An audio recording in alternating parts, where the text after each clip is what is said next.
ऐसी दो संख्याएं ज्ञात कीजिए जिसका योग 27 है। देखिए माना, क्या माना सर, माना पहली संख्या, माना पहली संख्या मान लेते हैं हम लोग कितना है, यही यक्स है ना। कह रहा कि दो संख्या का योग कितना है 27। सोचो यानी कि पहली संख्या प्लस की दूसरी संख्या, इस पहली संख्या दूसरी संख्या को जोड़ेंगे तो आंसर कितना आएगा भाई 27 आएगा। मानते हो नहीं मानते हो? अब पहली संख्या को आपने कितना माना, यक्स माना है, तो पहली संख्या यानी ये वैल्यू कितनी आपने मानी, यक्स मानी है। तो यहां से दूसरी संख्या हम जब निकालेंगे कितना आ जाएगा, देखिए ध्यान से, यहां से जब दूसरी संख्या निकालेंगे तो इक्वल टू 27 था, इस एक्स को उधर भेजेंगे तो माइनस का एक्स हो जाएगा। तो पहली संख्या यक्स है तो दूसरी कितनी हमारे पास आएगी, जल्दी से बता दो। तो दूसरी जो संख्या आएगी, दूसरी संख्या वो कितनी आ जाएगी भाई 27 से हमने क्या क्या माइनस का यानी क्या कर दिया भाई एक्स कर दिया। इतनी बात को क्लियर है? ऐसे काम करते हैं देखो। तो पहली संख्या x है, दूसरी 27 माइनस का x है।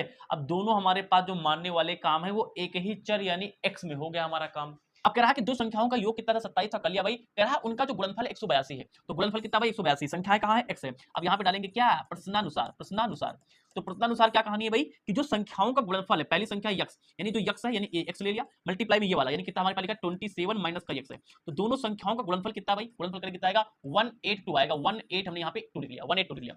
बस इसे क्या करना भाई, सॉल्व कर देना। आपका आंसर चुटकियों में ऐसे मस्त लगा के आ जाएगा। x को 27 मल्टीप्लाई करके 27 x हो जाएगा, माइनस प्लस का माइनस x का हो जाएगा, x स्क्वायर हो जाएगा बराबर 182 आ जाएगा। अब यहां से लगाने के कई तरीके हो सकते हैं। कौन तरीका भाई, देखिए अब आपने पढ़ा होगा कि एक्स स्क्वायर कभी भी माइनस में ना होने पाएगा भाई, हो जाएगा। देखो ना, द्विघात समीकरण का मानक रूप है ए एक्स स्क्वायर, इसके आगे हमेशा प्लस होना चाहिए। तो यहाँ तो माइनस है, तो इसको प्लस बनाने के कई तरीके हैं। चाहो तो यहाँ से पहले माइनस कॉमन कर लो, बहुत सारे तरीके हैं। तो चाहो तो हम यहाँ से माइनस कॉमन कर सकते हैं। जब माइनस कॉमन करोगे तो कितना आ जाएगा, ये माइनस कॉमन करेंगे तो माइनस कॉमन मतलब कि माइनस से गुणा, तो माइनस माइनस कितना हो जाएगा प्लस, प्लस का एक्स स्क्वायर को पहले लिख लो भाई, लिख लिया। यहाँ पे कुछ नहीं तो प्लस होगा, इस प्लस माइनस से जब गुणा करेंगे तो माइनस प्लस माइनस हो जाएगा, माइनस हो जाएगा 27 यानी कि यक्स हो जाएगा। होगा नहीं होगा, बराबर कितना लिखा यानी कि 182 लिखा। मानते हो नहीं मानते हो? मानते हैं सर। यानी कि यक्स स्क्वायर माइनस का 27 और यक्स हो गया इक्वल टू 182 माइनस इधर, इसको उधर भेज दीजिए तो माइनस हो जाएगा कितना भाई 182 हो जाएगा। इसको अंदर ले लीजिए तो एक्स स्क्वायर माइनस का 27 एक्स हो जाएगा, अंदर लेंगे तो प्लस हो जाएगा 182 इक्वल टू हो जाएगा 0। बात क्लियर है भाई?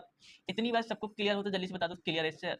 अब हमें क्या करना है यहाँ से लाल, अब हमें 182 के एक्स फैक्टर बनाने हैं जिससे कि 27 आ जाए। देखिए ध्यान, 14 को गुणा करें तो कितना आएगा 182 आ जाएगा, क्योंकि भाई एक्स स्क्वायर के आगे कुछ है ही नहीं। 182 गुणा करेंगे तो कितना आएगा 182 आएगा। तो 14 और 13 गुणा करेंगे 182 आ जाएगा, और 14 और 13 का जोड़ लो तो 4 और 3 कितना हो जाएगा 7 हो जाएगा, एक हो जाएगा 2 यानी कि 27 आ जाएगा। तो बिच्चा में हमको 27 चाहिए, तो यानी कि एक्स स्क्वायर यहाँ कितना लिखना पड़ेगा, यहाँ पे लिखना पड़ेगा भाई 14 है ना। 14 प्लस कितना लिखना पड़ेगा भाई, प्लस लिखना पड़ेगा 13, 14 13 जोड़ेंगे तो 27 आ जाएगा। बगल में एक्स लगा दिया, प्लस कितना लिखा था 182 लिखा था। ये पूरे सब कुछ समझा चुके हैं पहले बेसिक में। अब देखिए एक्स स्क्वायर इस एक्स को अंदर माइनस को अंदर मल्टीप्लाई, माइनस यहाँ प्लस, माइनस प्लस माइनस हो जाएगा 14, एक्स को भी अंदर गुणा कर दो तो ये एक्स आ गया, माइनस प्लस का माइनस हो गया। यहाँ पे 13 था ही पहले से, एक्स को अंदर लेंगे तो ये हो जाएगा एक्स प्लस हो जाएगा 182 बराबर 0। अब एक जोड़ा ये वाला, एक जोड़ा ये वाला, देखिए यहाँ से x कॉमन कर लीजिए, यहाँ से x माइनस का 14 बचेगा, यहाँ माइनस 13 कॉमन कर लीजिए, यहाँ बचेगा, यहाँ अंदर बचेगा x माइनस का 13।